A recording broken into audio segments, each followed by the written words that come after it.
Welcome to the Gen AI podcast, where the future meets fun and tech talk trends. Get ready to dive into the world of artificial intelligence like never before. Your hosts, Dale, Alan, Greg, and Val, are about to take you on a wild ride through the AI universe. So, buckle up, tune in, and let the AI adventure begin. Hello, everyone, and welcome back to episode 35. Gents, we're in the mid-30s for the Gen AI podcast. It's amazing. I Go wish. ahead, Al. I wish it was in the mid-30s. I'd take that. Exactly.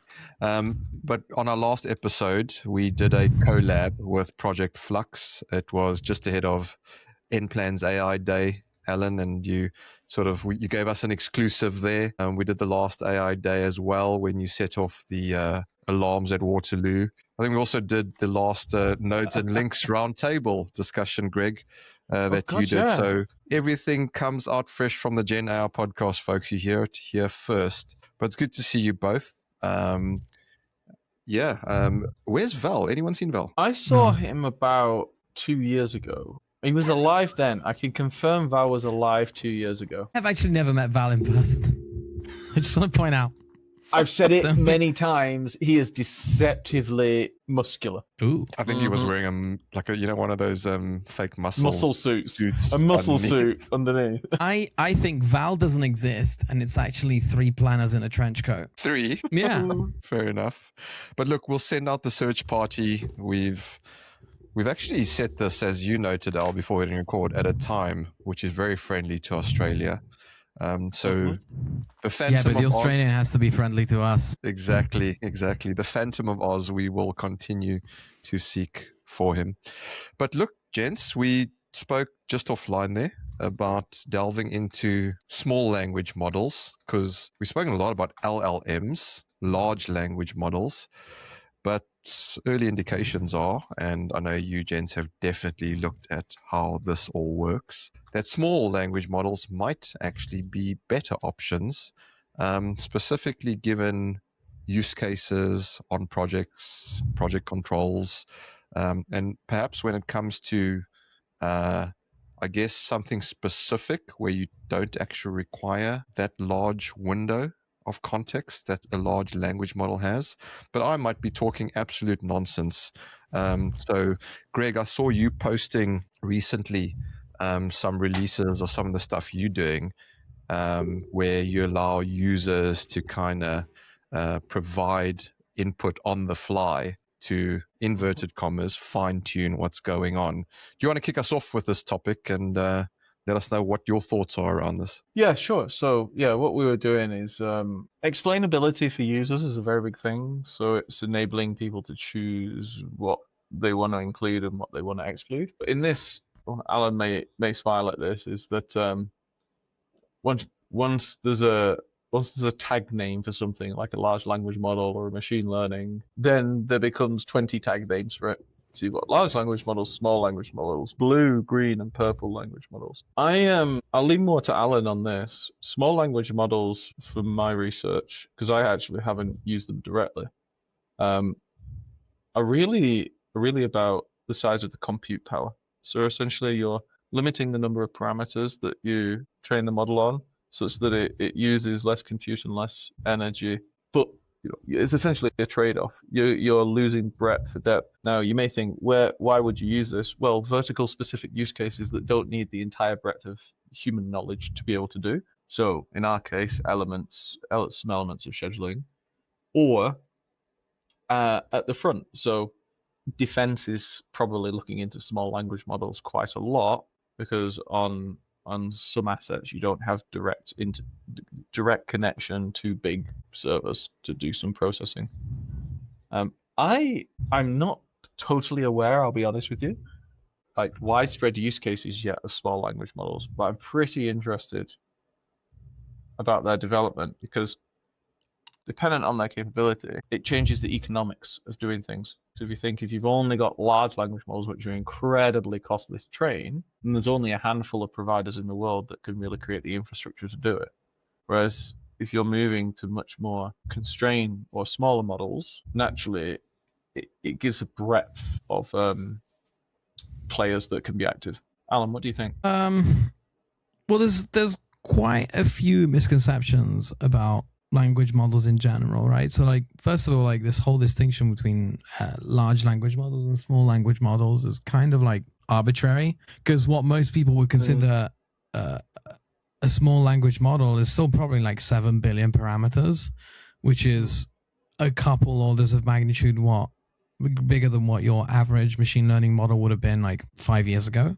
So it is still relative terms. I think the biggest win, actually the other misconception is that it's going to be cheaper to train, right? Because like for the most part, to create a good small language model, you're doing distillation from a large one. So you still have to train the large one first before you train the small one. Now, the fact that these distillation data sets now exist might make it generally cheaper, but you need to have one first. And guess what? OpenAI ain't sharing. And neither are Anthropic. No, I didn't ask, but you can imagine that that's the case. But I think that there's a lot of big wins. Right? The edge computing angle to it, right? We've all got small language models running on our phones now, right? So like if you use Gemini on your phone, it is a local model for a lot of things. Any of the assistants are switching to small language models that are running on device, and there's reasons really only for that. Well, 3 if you're the provider, but the two main benefits of it are latency, right? If it's on the device and it's small, it runs quickly. So you don't have to wait for your answer to start. And this is why voice models on device are extremely important, right? So like all the work that QTI and Newphonic are doing in this direction is just extremely interesting. Second is privacy, right? If the prompt and the data never leaves the device, it's never going to the model provider, right? And so this becomes extremely interesting with things like healthcare and sensitive data and GDPR and whatever else, right? It's also why I think military organizations prefer small language models, but the preference for small language models is just a consequence of the preference for edge computing. The other one is reliability, right? If you've got a device in the battlefield and you have to rely on like having an internet connection back to wherever your GPUs are, even if they're still in the battlefield, right? Like you're still relying on something that is, quite frankly, there's never going to be a good reliable connection in any state, right? Like we can't get reliable Wi-Fi at home under controlled circumstances on a technology that's been developed for like 50 years. So what hope do we have that there'll be reliable wireless on the battlefield at the bandwidth that we need to run models? So I think that those are the main benefits, right? Like, there'll be like privacy and speed. The other third benefit, which only applies if you are a language model provider, is that you're not paying for inference anymore, right? So it sucks if you also charge for inference with a profit margin, which is why places like Anthropic and OpenAI are pushing for remote computing rather than edge computing. But if you are, I don't know, Meta, right, and you put out Llama, people are going to love the fact that you put out a small Llama because they can run it on their device and they don't have to like go find a provider that's going to host it for them. Yeah, it's quite interesting you give all of those, well, first those demystifications or clarify the misconceptions, but I love the various aspects to consider around why you'd use a small language model. It got me thinking, though, that we've spoken before around, you mentioned their compute power, but also power itself. And if we're having these things on devices, our phones and our watches and all the other wearables we have just going to run out of power very, very quickly. And why would we have them there also? Perhaps there's use cases, but you'd like to think that if you connected your wearables to your phone, perhaps that's going to communicate anyway via the internet, that it's going to use up power, maybe not as much. I don't know. I'm just trying to imagine a world in which we'll have sort of a small language model on your watch, on your smart glasses, on your phone, and So- what that would look like, and even if would we even have that? Surprisingly, if you look at power burn on even like mobile phones, the hierarchy of what's most expensive seems to be, so sure, if you're like flipping on all the GPUs and running on the 100% but that's typically a gaming profile. Yeah. But actually just below that, I find that you have storage. Local storage uses more than radio, which uses more than local compute when it's on low power, right? And so all these phones now have quite large tensor cores that run at very low power. If you bought a phone in the last 2 years, it'll have something similar. And these tensor cores are designed to run language models or transformers or any other sort of model that up to a certain size without burning too much power. So, and you'll notice this, like as soon as you turn Spotify on and you start playing music that you've downloaded onto your device, it just destroys the battery. Versus streaming is actually cheaper in terms of battery usage. So I actually think that we might end up saving power by having local processing of LLMs in the long run if we keep developing it this way. I didn't get a lot of that because Alan is on a battlefield with his internet connection. Pretty much. Alright. He's currently about 4 grains in our camera. Great. Isn't that great? You finished and it broke up, but you said something like, we'll actually save computing power. And I think you said because we were going to stream the results as opposed to compute them on the phone. No, I said the opposite. Is that what you said? I said the opposite. So I said Okay. the hierarchy of battery burning activities on a phone seems completely counterintuitive. So local storage comes up there with gaming. So gaming, you're just putting everything on max, right? And so that's going to melt the battery. Oh, really? Yeah. But Yeah. local storage on a phone, because of the density, just burns so much power. And well, it says like what you'll notice that if you're streaming downloaded music on Spotify rather than, well, if you're listening to downloaded music rather than streaming it, it ends up heating up your phone a lot more and burning a lot more battery.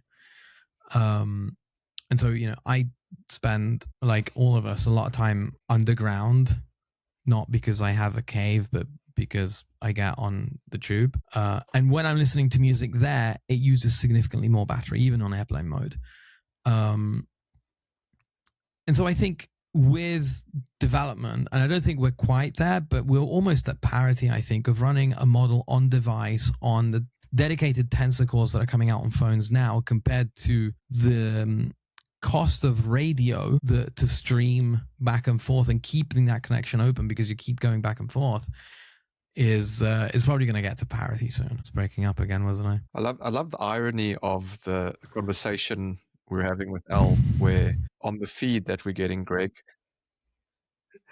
on the feed that we're getting, his streaming isn't quite working for us. It is, yeah. Alan, you need to reset that. The beauty about it is that because of the way Riverside records, which is what we use, It'll be perfect. Perfect, exactly. Yeah.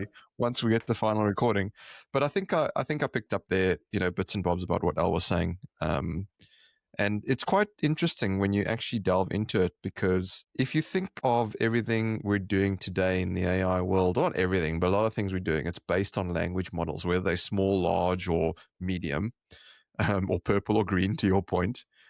And the technology we're developing is based on this, and to try and understand where the power consumption comes from in processing power is actually quite an interesting facet. Because if we get into the project world and let's say we are going to start using, we've spoken before about wearables, but if we take this concept of having a language model on a device, you kind of have to consider where you're getting that power from. I mean, if you take what you're developing in nodes and links and all of a sudden you can have it on a wearable, where's that processing power happening? It's quite an interesting concept. It is, and I this is where I was thinking, this is where Moore's laws come in, because no, what is possible on an edge device today is not what's possible in 2 years, which is not what's possible in 5 years. So to Alan's definition of, large, if I just said large has to be in the cloud on servers and small can be on a phone, like an iPhone or something, and obviously Yep. there's a middle ground. But if I just said those things, I'm like, okay, well, that's going to change over time. That's going to massively change Yeah. over time. And the other thing I'd say as well is, yes, language models are the buzz of today. Part of my joke about red, green, and blue is you cannot. We're also developing audio models. Do you have It's basically all of the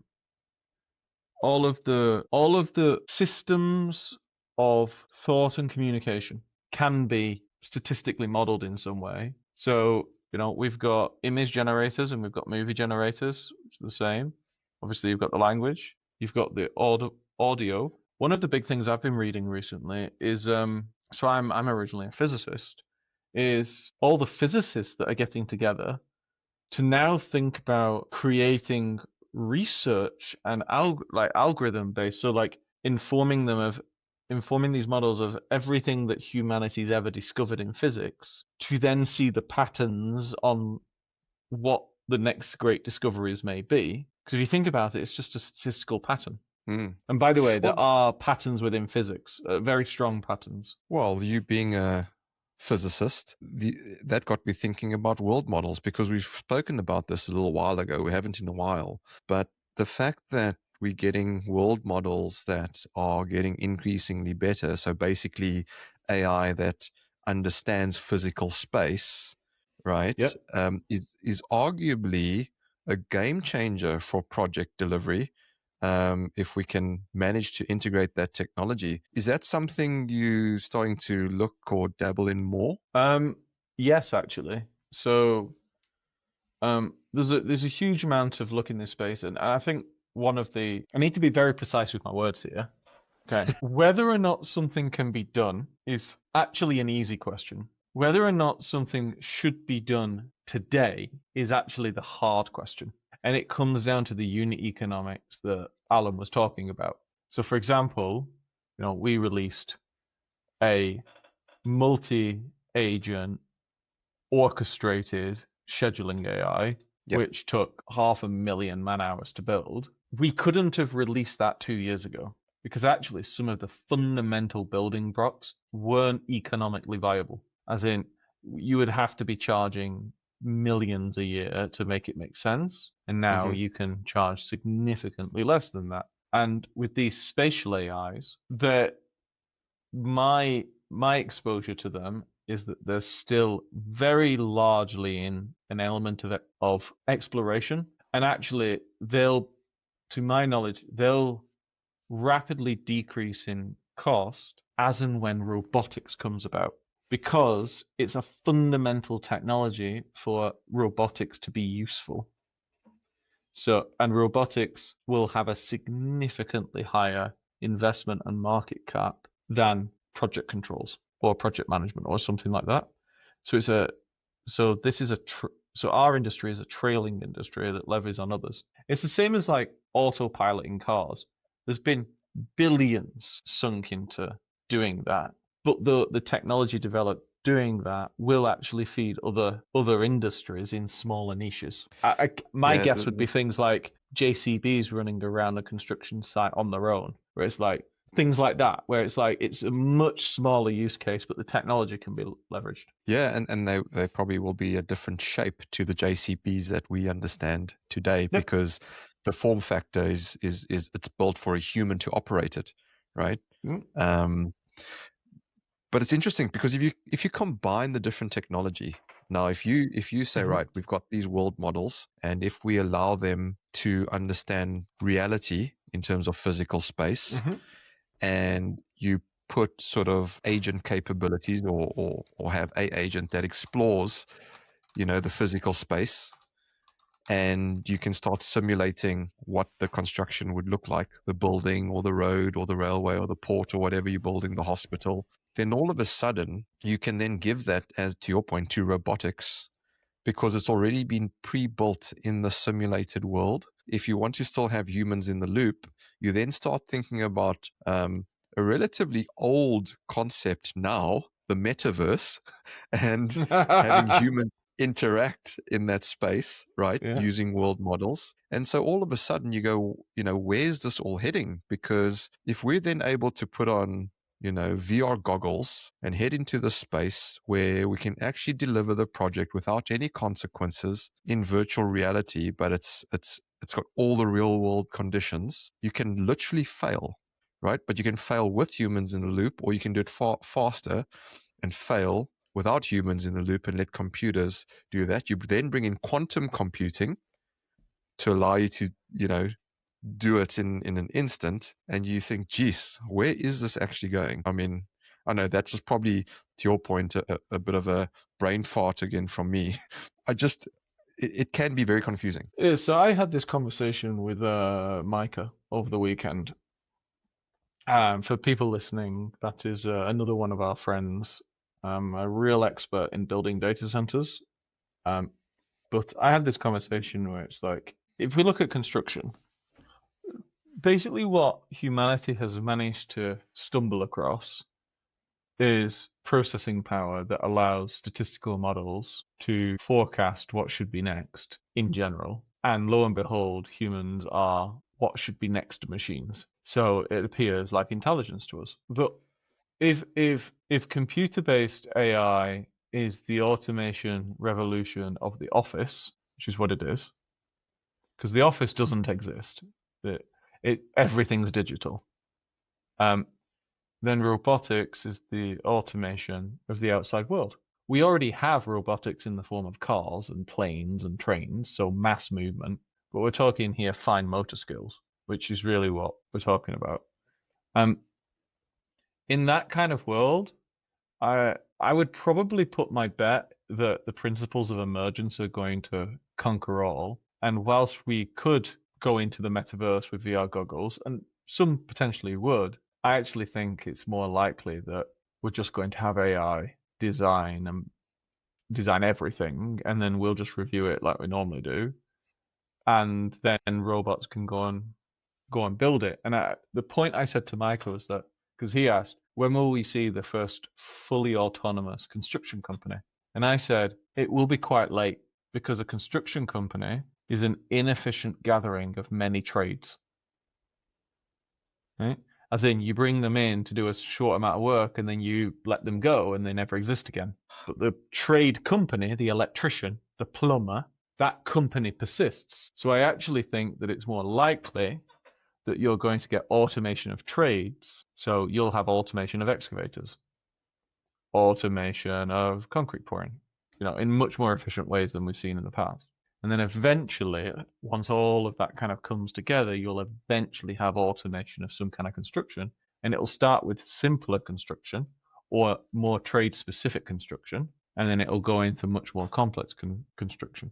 But it'll relate to what Alan was talking about. Yeah, 100%. And the thing that strikes me is, in my mind, as you're talking there, I think that whilst it'll take longer to automate those specific roles on site, when it actually comes to bringing it all together to make it work harmoniously and in sync, that is actually technically a far easier thing to do than organizing large quantities of human beings on site. Massively.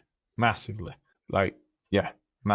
So, yeah, go ahead. Sorry. No, I was just thinking with the bigger multi-agent agentic operator that we released. The hardest bit was actually building the ground truth models, as in building the thing. So rather than having an LLM or a coding, because you have large coding models as well in all these things, rather than having those, try to figure out engineering equations, which is a bad idea because you can't audit that crap. Okay. It's hallucinations. We actually built all of the ground truth models of construction and scheduling, and basically made rules saying you can't calculate stuff yourself. You have to go and use these models. The real hard bit was creating the ground truth models. The much simpler bit, and I say much simpler in human time, it's still a real high skill set. creating all of the private agentic models and then orchestrating the entire system and blah, blah, blah, and gluing it together. The gluing it together technology is getting pretty damn good now. Mm. Well, I mean, you just simply take, when you see a drone light show, right, with Yeah. tens or hundreds of drones flying in sync to do shapes in the sky, what do you think's controlling all of that, right? Not people. Do you know, funnily enough, I was head of innovation. I was the innovation lead many years ago for an engineering company. And we were looking in, can we get 2 drones to work together? And that was like, I don't know, 2012? And it's like, let's just make a dragon in the sky. Okay, okay. Yeah. The other one that I want to ask you, because we sort of dipped our toe in the water about it on the last episode with Al and the Project Flux guys, was Maltbook. Oh, yeah. And I mean, it's a crazy concept and idea, but what I saw recently was Elon Musk coming out and saying sort of he thinks, whether it's Maltbook or something else, it's just the start of us heading towards the singularity. Now, the singularity has 2 generally accepted definitions. One is either it's the combination of computer/AI and humans, or 2, the other definition is when computers know more than humans. And whichever one you accept, or maybe there's a third definition as well, he came out and said this. Now, Elon Musk is the richest man in the world for a reason. Maybe not always the right reasons, but his for a reason. And so should we stand up and take note when he says something like a Maltbook is the first step towards the singularity? What are your thoughts on that? What are my thoughts on that? I would broaden the definition of singularity, because it really depends on what we mean by this. Like, for example, let's forget AI and talk about humans. Do you have a singular superhuman that's got an IQ of 1 billion? Like, a brain 3 meters wide, that kind of thing. So you've genetically engineered a super thinker, right? Or do you zoom out of the planet Earth and stand on the moon and go, that planet is really good at thinking? And actually, it's lots of little thinking people walking around communicating with each other. They're both the same thing, really, because in the super brain, the equivalent of a person is a brain cell, and the equivalent of communication is a nerve ending. And essentially, it's why the company is called Nodes and Links. The more nodes and the more links you have, the greater there is for the emergence of intelligence. Now, if we think about that point, I thought it was the Maltbook thing is really interesting, because what you've got is many nodes creating many connections. So I could see, if you kind of zoom out and looked at the anthology of what this thing is, you're creating an interconnected society of intelligences that, if you zoom out and stand on the moon, could look like a real big intelligence. But it would only be a real big intelligence if there was a particular person whose job it was to summarize everything and then make definite calls. I think just following the principles of network science and complexity, I'd be like, the way that we probably get to some form of singularity, as in a thing that can think better than people in a vast amount of domains, probably some kind of model like that. Now, is it a model where you're just getting chatbots to chat shit against each other? Probably not. But could I see researchers going, that's a really interesting concept? Right, and this harks me back to the London days when DeepMind was training, they'd let AI just keep playing itself lots and lots and lots. Now that's just you having a conversation with yourself. There's only so much you're going to learn in that.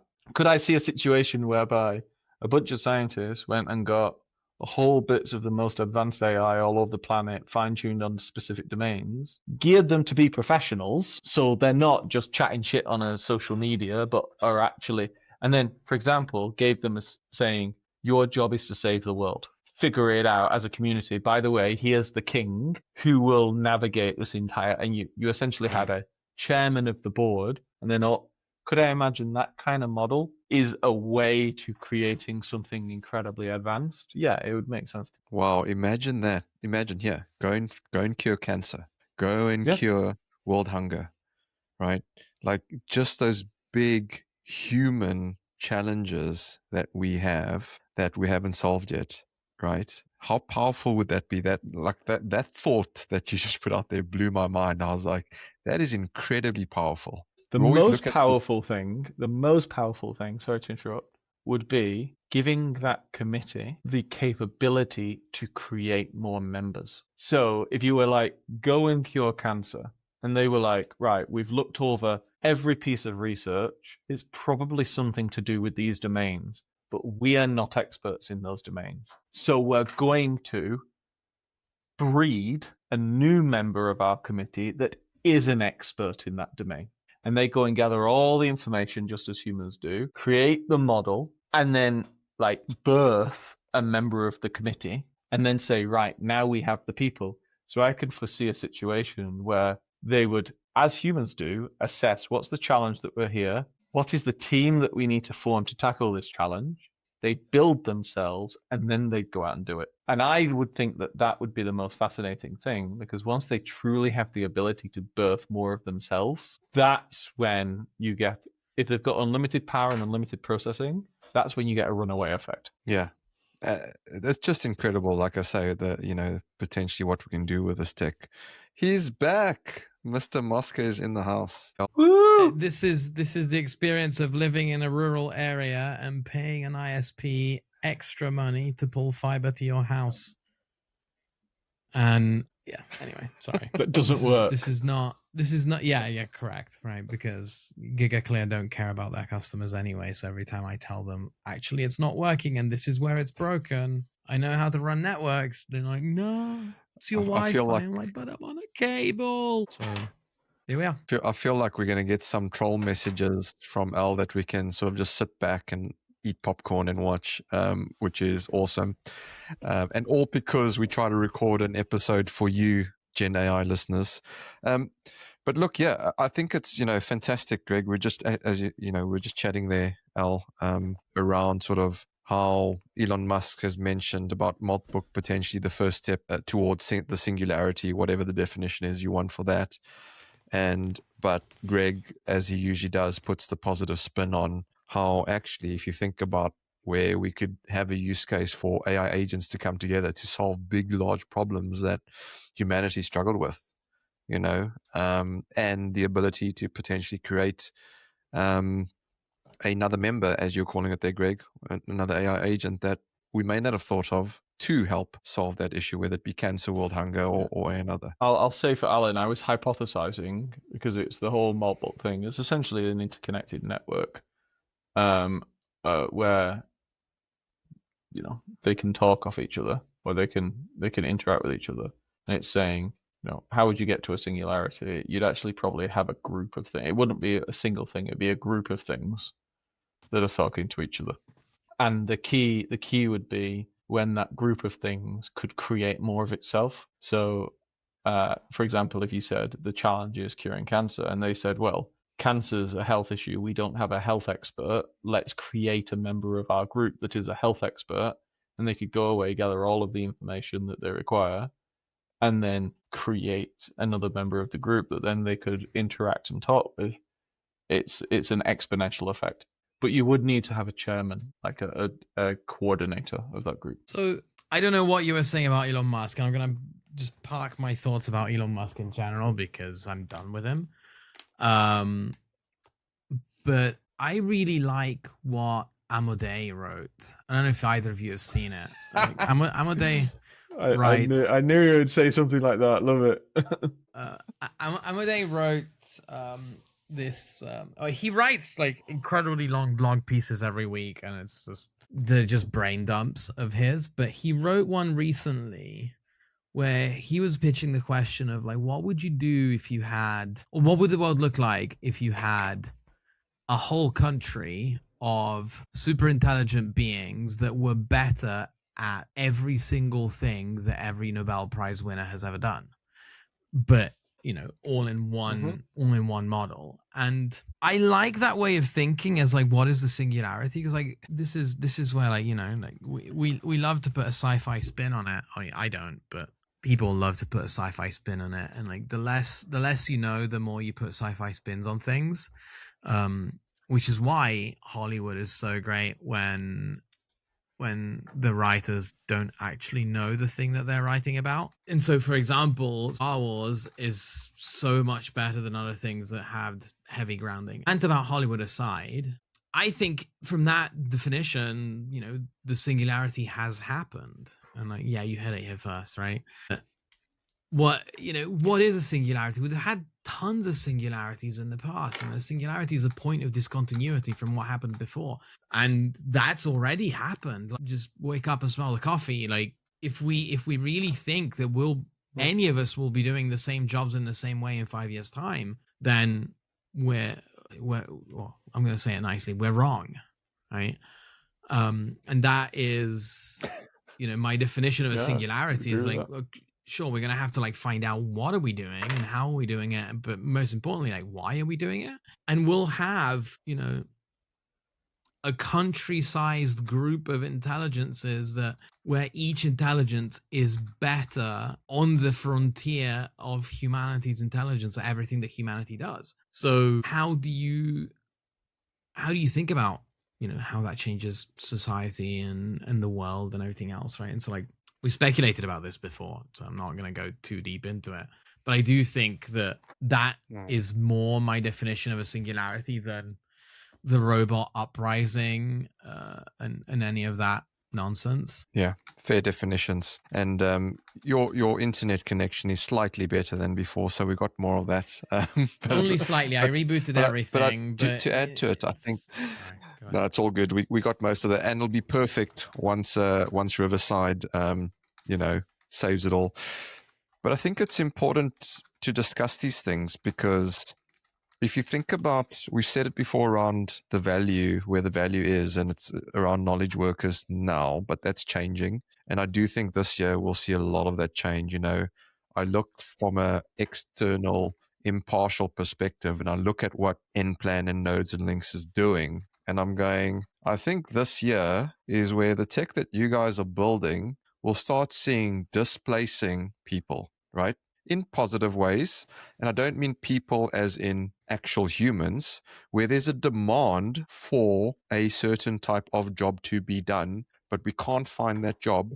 People will start reverting to technology because technology can do it. And why not? Because it's cheaper than finding that expert. It doesn't complain. And it runs 24/7, far faster, and it can find its failures far quicker, which is kind of what you want, right? The more issues, errors you can find faster, the more you know what's right, the closer you get to what is right. So I just wonder, from your guys' views as we sort of head towards the end of this pod, do you see roles being impacted this year? I don't mean like actual human beings, people, but roles being done more and more by technology. Is that what's happening? Let's start with you, Greg. Yeah, I'd love to know Alan's view on this, but just from our own very narrow view of the world about where we live, yeah, this is an inflection point. Like it was growing in 24 and 25, but probably from December till now, like this is a bit of a rocket ship now. The technology has just got to a point. It seems to have passed the tipping point now where the value is just so extreme, and the ways of working are just so different, as in clickety clack on platforms that you have to learn for 6 months versus just tell something to do something. That it's just a material change, and almost every single prospect or customer we talk to is really asking themselves searching questions about where does this leave them and their teams, given that we can produce an analysis to a level of quality that their team would have spent 2 weeks thinking over and then reviewing and all of this kind of stuff. Now, right now today, you absolutely need a human working that technology. And it's even better if you have good humans working that technology, because, like knowledgeable humans, because they can direct it and aim it. And again, it's just a tool.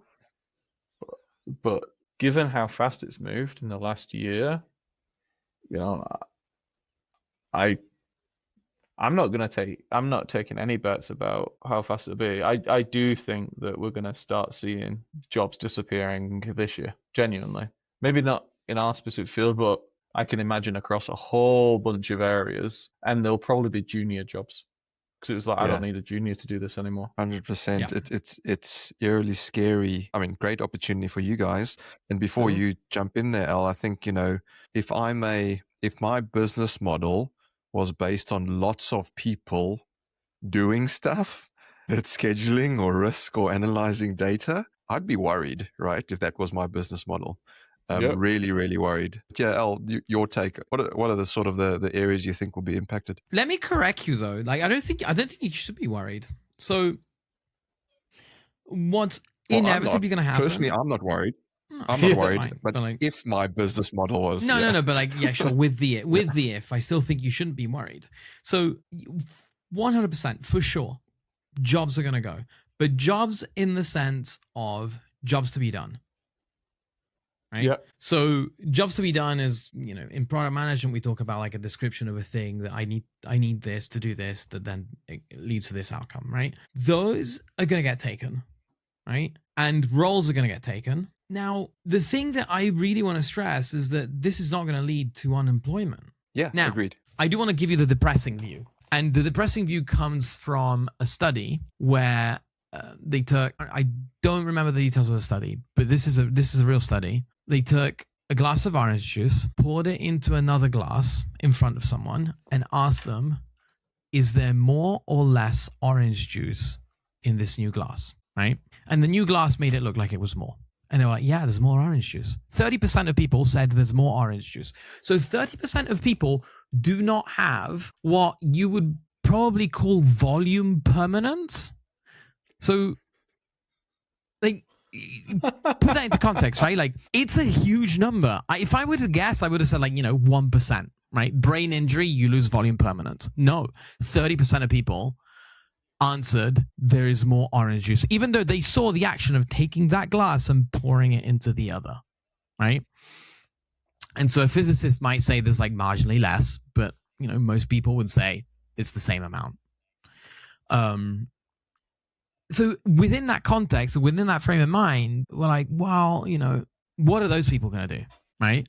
Those are the ones that I'm worried about, because if we're making easy knowledge work disappear, right, which is what we're talking about now, right? I should do air quotes around easy, because software development is basically completely finished under various definitions, and sure, there's a lot of things that still need to happen, but are we gonna all of a sudden fire all the software engineers? I know that Amazon is doing it, but that's Amazon, right? They make their drivers pee in the bottles. Tells you a little bit about the organization.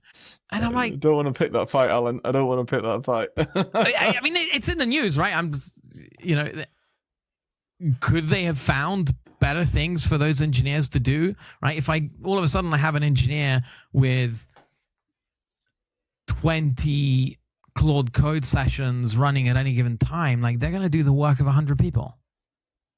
Right? Why would I get rid of them? Right? Because all of a sudden my team of 5 can run as a team of 500. That's insane, right? But the world is going to change in such ways, because we thought that email was going to kill stuff, and computers were going to kill stuff, and the internet was going to kill jobs, and instead, we just have more and more and more things to do, right?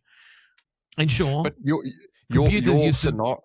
sorry, been there. Your scenario actually adds to what you're saying there, because if 5 people are now expected to output, the volume of work for 500, your work intensifies as an individual. It doesn't get easier. Yes and no, Dale. Yes and no, because to be honest, I'm expected to output. This morning, I was expected to output the amount of 20 human men. By what I did was I loaded my van with all the rubbish that me and my wife had produced over the last month that was stored in the garage, and I drove it 2 miles down to the recycling center and dropped it off. Like, How yeah, much if I rubbish didn't do you have produce? It was a lot. It was like we moved house. What are you doing? It was a lot. It was a lot of stuff.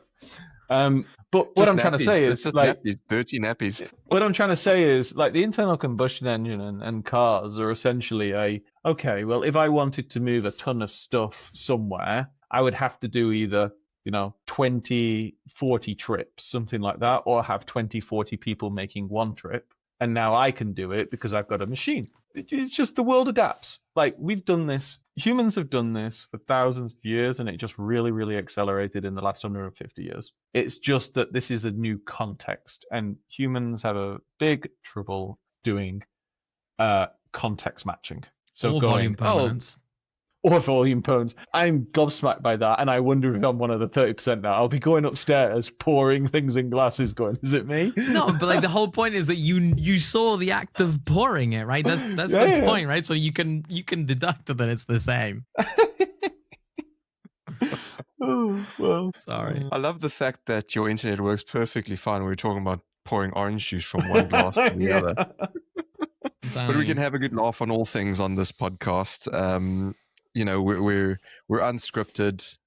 We'll probably go largely unedited with this episode as well, other than AI doing its thing and taking out the ers, the ums, and the silent pauses, and just leave those bloopers in there for all to hear and see, because we are real.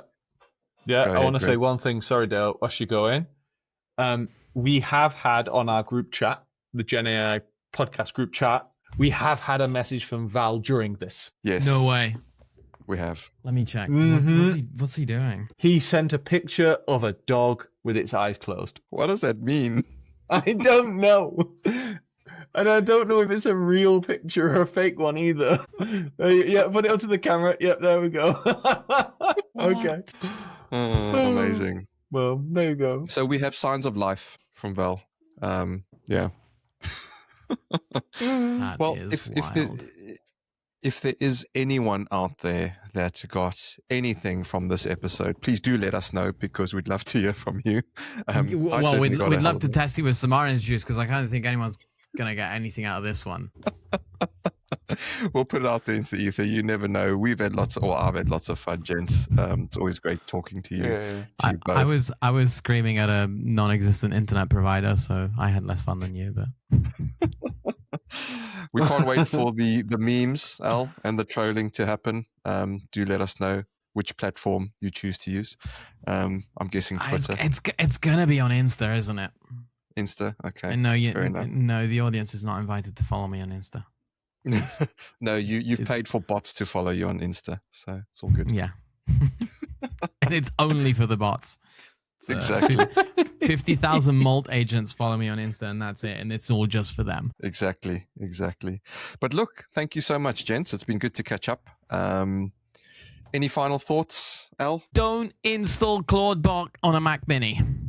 We said it last week, right? But I'm going to say it again. My final thought is that Alan should play with Starlink. I honestly, I tried to order it, but I'm in an area where there's a surcharge, and they just don't want you to sign up. It's weird. So I've been told no. Where are you living? You're living in the UK. Yeah, exactly. That's the problem. Berkshire. But Berkshire has too many people using Starlink, because every single provider is horrible, apparently. As I've just proven today. Wow. Yeah. Okay. Well, there you go. My final thought is Al should get a new desktop computer. But well, you should sponsor this podcast and buy me a computer. This will be like our new GoFundMe campaign. Buy me a computer. There we go. Any listeners out there willing to go fund Al on his new computer? And an additional fiber line to the house, because the one that I've got doesn't work. So this whole episode's a massive plea to get Alan some new Pity gear. me. Love it, gents. Look, let's leave it there. Folks, hopefully you've had a good journey with us on this episode. Thank you so much for spending the time with us. If not, as always, let us know. We have a brand new website. We'll put in the show notes so you can go and tell us how awful we were. But on that note, thank you for listening, and bye for now. Bye.